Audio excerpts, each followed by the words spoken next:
Hey, so let me see if I can help you guys get started on the skills practice for the angles and arcs. So the first thing I would recommend for 1 through 6 is you are using the same circle and just finding different arc or angle measurements.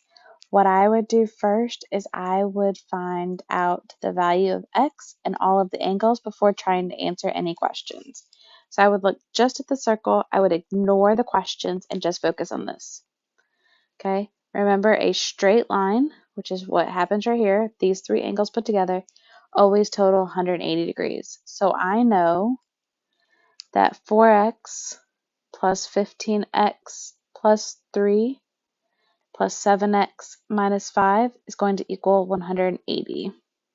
Okay, combine my like terms, 4x, 15x, and 7x gives me 26x. 3x and negative 5 is negative 2. And then we can solve it to find x. So I'm going to add 2 to both sides. 26x equals 182. Divide by 26. And x equals, let me see, I got my calculator right here. 182 divided by 26, which is 7. So x equals 7. I'm going to plug that in to find all my angles. So 4 times 7 is 28. 15 times 7 is 105. Plus 3 is 108. 7 times 7 minus 5 is 44. Just to make sure that I have it right, I can add up 28, 108, and 44 to make sure I got 180, which I did. Okay, so that works. That gave me those three angles. I also have these two angles are going to be congruent because they're vertical angles. Oops, somehow erased. So this one's going to be 44.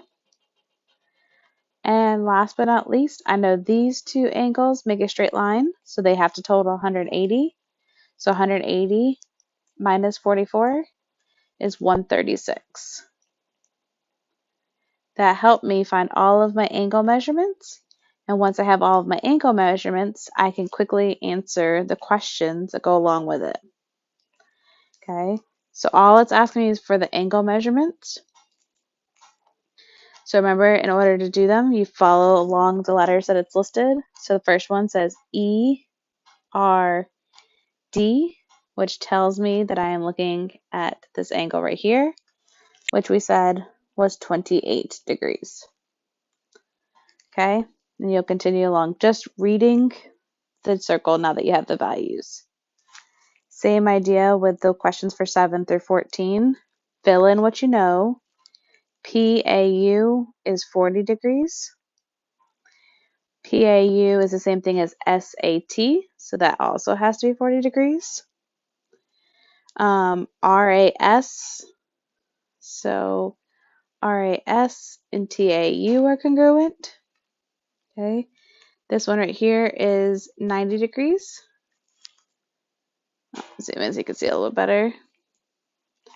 These two right here have to total 180. So if this one's 90, this one also has to be 90.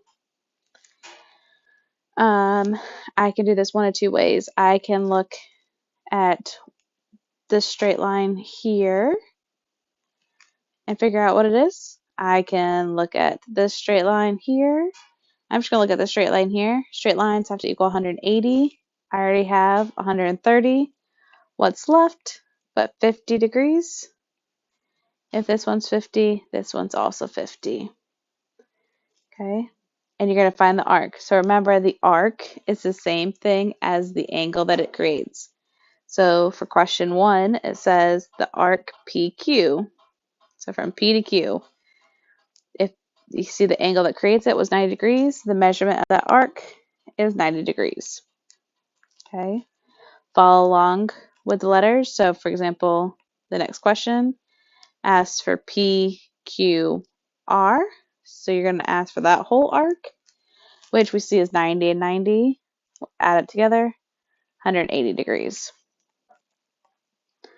All right, and then here at the bottom, this is when you're going to use that formula of degrees over 360 times 2 pi r.